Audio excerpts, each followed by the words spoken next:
News 18 প্রাইমে এবার শিলিগুড়ির দিকে নজর রাখবো, কারণ শিলিগুড়িতে সেনার কপ্টারের জরুরি অবতরণ, যান্ত্রিক ত্রুটির জেরে জরুরি অবতরণ করা হয়েছে। শিলিগুড়ি লাগোয়া ইস্টার্ন বাইপাসে অবতরণ। পার্থ রয়েছে আমার সঙ্গে। পার্থ, কি জানা যাচ্ছে?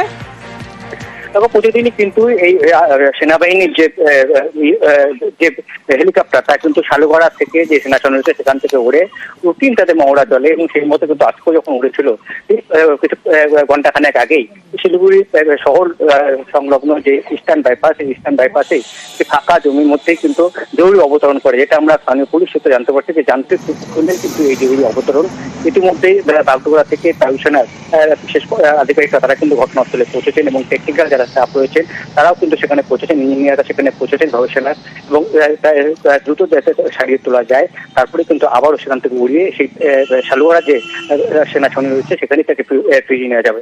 আপাতত এই আমরা স্থানীয় পুলিশ সূত্রে যেটা জানতে পারছি, একদিকে যেমন শালুগড়া থেকে সেনাবাহিনী কর্তারা এসছেন, এবং সেই সময় কিন্তু বাগডোগরা যে বায়ুসেনার আধিকারিক তারাও কিন্তু ঘটনাস্থলে এসে পৌঁছেছেন, এবং এখনো পর্যন্ত প্রাথমিকভাবে জানা যাচ্ছে পুলিশ সূত্রে যে যান্ত্রিক ত্রুটির জন্য এই জরুরি অবতরণ, এবং তাকে যাতে দ্রুত সারিয়ে, এবং ইতিমধ্যে টেকনিক্যাল স্টাফ এবং ইঞ্জিনিয়াররা সেখানে কিন্তু তারা পৌঁছে গেছে, এবং এই আর্মি হেলিকপ্টারে সারিয়ে তুলেই কিন্তু আবারও সেই শালুগড়ার যে সেনা সামনে সেখানে ফিরিয়ে নেওয়া যাওয়া হবে। বেশ।